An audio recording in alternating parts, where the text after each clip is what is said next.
લુખ્ખા તત્વો બેફામ રીતે નીકળી પડે છે, જે લોકો ત્યાંથી પસાર થાય છે તેમને માર મારતા હોય છે, તેમના વાહનોને નુકસાન કરતા હોય છે અને પોતાને એક દોસ્ત જમાવવા માંગતા હોય છે. કેમ આવી ઘટનાઓ દિન પ્રતિદિન વધી રહી છે? ભય, ભૂખ ને ભ્રષ્ટાચાર મુક્ત સૂત્ર સાથે ચાલી રહેલું આપણું ગુજરાત મોડેલ ક્યાંક ને ક્યાંક બદલાઈ રહ્યું છે એવું દેખાઈ રહ્યું છે. છેલ્લા 5-7 વર્ષોથી ખાસ આપણે જોઈએ છીએ રોડ ઉપર ચાલનારો રાહદારી કે સ્કૂટર લઈને જનારો મધ્યમ વર્ગનો માણસ, મહિલા કે કોઈ પણ સલામત નથી. અને બીજી બાજુ ખુલ્લેઆમ તલવારોથી લોકો, નિર્દોષ લોકો ઉપર હુમલા કરતા હોય એવું આખું ટોળું, સમૂહ 8-10 માણસોનું હુમલા કરવા, ગાડીઓને તોડફોડ કરવી, લોકોની ઉપર તલવારો, લાકડીઓથી હુમલા કરવા, આવું જાણે સામાન્ય બની ગયું હોય એમ વારંવાર બની રહ્યું છે રાજ્યના અનેક શહેરોમાં. અને જે દારૂબંધીથી માટે આપણે પંકાયેલું રાજ્ય, દારૂને લીધે લોકો પોતે જીવ ગુમાવી રહ્યા છે. દારૂથી, નશાથી જે વાહનો ચલાવે છે એ નિર્દોષ લોકોને હડફેટે લે છે ને મોતને ઘાટ ઉતારે છે. અને વારંવાર બનતું હોય ત્યારે સરકાર દ્વારા પણ ખાસ જે આમાં એક્શન લેવા જોઈએ એ નથી લેવાયા. આ તથ્યકાંડમાં જે 8 થી 9 લોકોને, નિર્દોષ લોકોને ભોગ લીધો, પછી કાલે બરોડામાં જે નશામાં તે એક વ્યક્તિએ જે રીતે 7-8 લોકોને ઇન્જર કર્યામાંથી એક મહિલાનું મૃત્યુ થયું, બાકી 2 સિરિયસ છે. એવા અનેક બનાવો ઉપરથી સુરતમાં જે હત્યાકાંડ થયો છે નિર્દોષ લોકોનો. અને બીજી બાજુ એનાથી અલગ ભાવનગરની વાત કરીએ તો સાંસ્કૃતિક ઉત્સવના નામે જ્યાં જે ઉત્સવના ઉપર પ્રતિબંધ લાગ્યો હોય, કલેક્ટરશ્રીએ, કમિશનરશ્રીએ અને નગરપાલિકાના કોર્પોરેશનના મેયરશ્રીએ એની ઉપર એને મંજૂરી ન આપી હોય, છતાં એને સાંસ્કૃતિક વિરાસતના નામે ડીજે સાથે ખુલ્લેઆમ ટોળાઓ 25,000 લોકોને ભેગું કરીને આજુબાજુના લોકોને બેનમાં લેવા, એ પ્રકારની જે આખી ગુજરાત મોડેલ બદલી રહ્યું છે. ક્યાંક રાજકીય હિન્દુત્વ અને ક્યાંક આ જે અસલામત ગુજરાત એ જે નજર આવી રહ્યું છે. ખરેખર આજનો નાગરિક પોતે એટલો તકલીફમાં છે, એટલે માનસિક રીતે કે બહાર જઈને આવશે, ઘરે સલામત આવી શકશે કે નહીં. આપણે દાખલા જોયા, શાકભાજી લેવા નીકળેલી મહિલા ઘરે નો આવી અકસ્માતથી આ રીતે હિટ એન્ડ રનમાં એનું મૃત્યુ થયું.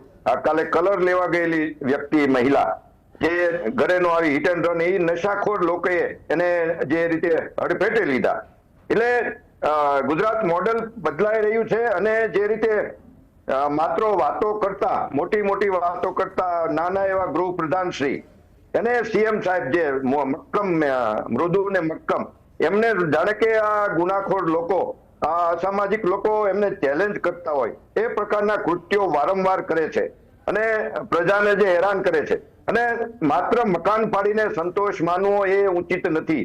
બીજા અંદર કડક કાયદા કરવા જોઈએ. અને સૌથી વિશેષ, આ નશાખોરો પકડાય છે અને જેલમાં એની પ્રોસિજર ચાલે છે, લોકો પણ ભૂલી જાય છે, પછી નવો અકસ્માત થાય છે.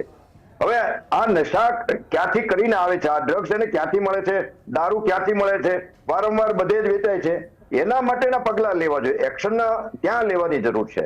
બાકી માત્ર રોજે રોજ જાણે કે આપણે મીડિયાને બધાને આ સનસનીખેજ સમાચારો મળી રહેતા હોય એવું જાણે નિરંતર બની રહ્યું છે.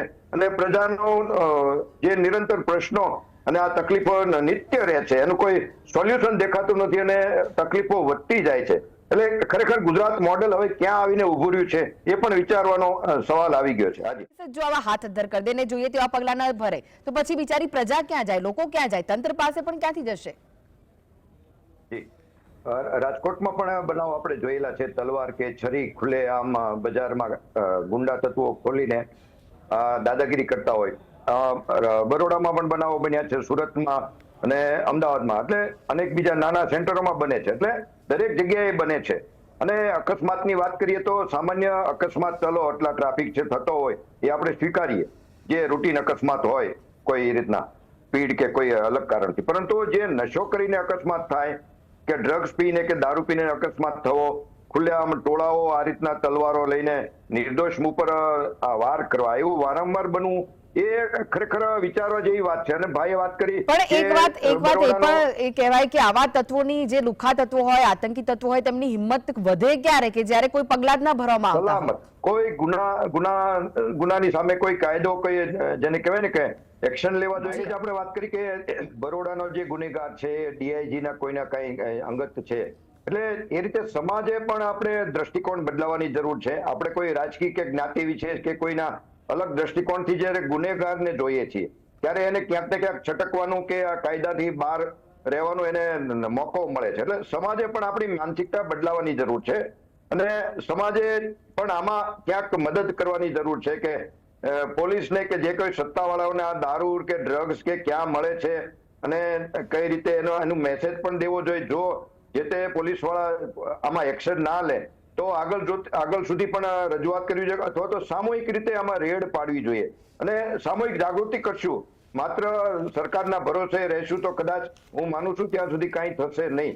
એટલે સામાજિક જાગૃતિ જ આપણી પોતાની સલામતી અને આપણી નેક્સ્ટ પેઢીની સલામતી એ જરૂરી છે.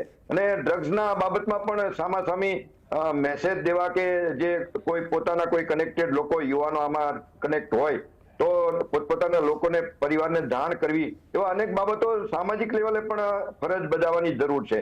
તો જેથી કરીને આ જે દૂષણ છે એને ડામવામાં આપણે અસરકારક સાબિત થઈ શકીએ. હાજી જી.